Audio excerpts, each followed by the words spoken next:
ఇది Christopher Nolan తీసిన ఒక అద్భుతమైన సైకలాజికల్ థ్రిల్లర్.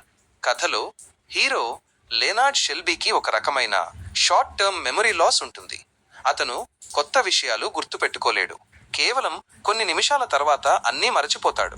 అయినా కూడా తన భార్యను హత్య చేసిన వ్యక్తిని కనుక్కోవడానికి ప్రయత్నిస్తూనే ఉంటాడు. అందుకే అతను ఫోటోలు, టాటూలు, నోట్స్ ఉపయోగించి తన ఇన్వెస్టిగేషన్ కొనసాగిస్తాడు. ఈ సినిమా కథ రివర్స్ ఆర్డర్లో ఫ్లాష్ బ్యాక్స్తో సాగుతుంది. ప్రేక్షకులు కూడా హీరోతో కలిసి అదే కన్ఫ్యూజన్, మిస్టరీని ఫీల్ చేస్తారు. ఈ సినిమా హాలీవుడ్లోని అత్యద్భుతమైన క్రైమ్ థ్రిల్లర్లలో ఒకటి. కథలో FBI ట్రైనీ క్లారిస్ స్టార్లింగ్, జోడీ ఫాస్టర్ ఒక కొత్త సీరియల్ కిల్లర్ని పట్టుకోవడానికి జైలులో ఉన్న డాక్టర్ హానిబల్ లెక్టర్, యాంథనీ హాప్కిన్స్ సహాయం కోరుతుంది. లెక్టర్ ఒక బుద్ధిమంతుడైన కానీ భయంకరమైన క్యానిబలిస్టిక్ సీరియల్ కిల్లర్. లెక్టర్తో జరిగిన మైండ్ గేమ్స్, అతను ఇచ్చే క్లూస్తో క్లారిస్ ఆ కిల్లర్ని పట్టుకోవడానికి చేసే ప్రయత్నమే ఈ సినిమా హైలైట్. యాంథనీ హాప్కిన్స్ నటన, బ్యాక్గ్రౌండ్ టెన్షన్ ఈ సినిమాను ఇంకా భయంకరంగా మార్చాయి. సైకలాజికల్ థ్రిల్లర్స్ ఇష్టపడే వాళ్లకు the silence of the lambs తప్పక చూడాల్సిన cinema.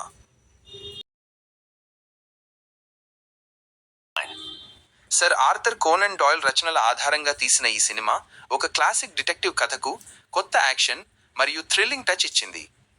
Sherlock Holmes, Robert Downey junior మరియు అతని విశ్వసనీయ సహచరుడు డాక్టర్ వాట్సన్, జూడ్ లా కలిసి లండన్లో వరుసగా జరిగే మిస్టీరియస్ హత్యల వెనుక ఉన్న రహస్యాన్ని ఛేదించడానికి బయలుదేరుతారు.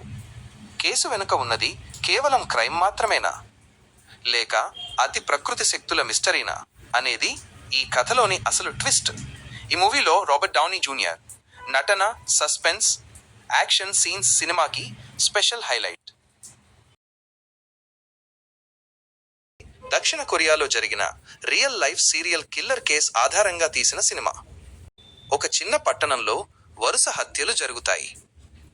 ఇద్దరు డిటెక్టివ్లు ఆ కేసును ఛేదించడానికి ప్రయత్నిస్తారు. ఒకరు స్థానిక పోలీస్, మరొకరు సియోల్ నుండి వచ్చిన డిటెక్టివ్. కేసు లోతుగా వెళ్తూ ఎలాంటి క్లూ దొరకకపోవటం, తప్పు అనుమానితులను పట్టుకోవటం, పోలీసులు పడిన అసహనం అన్నీ చాలా రియలిస్టిక్గా చూపిస్తారు. ఈ సినిమా చివరికి కూడా హంతకుడి అసలు ముఖం చూపించరు, కానీ ఆ మిస్టరీ, రియలిస్టిక్ ప్రెజెంటేషన్ సినిమాను మరింత గొప్పదనం చేస్తాయి. కాలంలో అమెరికా మొత్తం భయపెట్టిన ఒక రియల్ లైఫ్ సీరియల్ కిల్లర్ కథ ఇది. తనను జోడియాక్ అని పిలుస్తూ పత్రికలకు కోడ్స్, లేఖలు పంపుతూ పోలీసులకే సవాల్ విసిరాడు. ఒక కార్టూనిస్ట్, ఒక జర్నలిస్ట్, పోలీస్ ఆఫీసర్లు కలిసి ఏళ్ల తరబడి జోడియాక్ని పట్టుకోవడానికి చేసిన ప్రయత్నమే సినిమా కథ. ఇది ఒక క్రైమ్ మిస్టరీ థ్రిల్లర్, కానీ రియల్ ఘటనల మీద ఆధారపడి ఉండటం వలన మరింత ఆసక్తికరంగా ఉంటుంది. సీరియల్ కిల్లర్ థ్రిల్లర్స్ ఇష్టపడే వాళ్లకు జోడియాక్ 2007 తప్పక చూడాల్సిన సినిమా.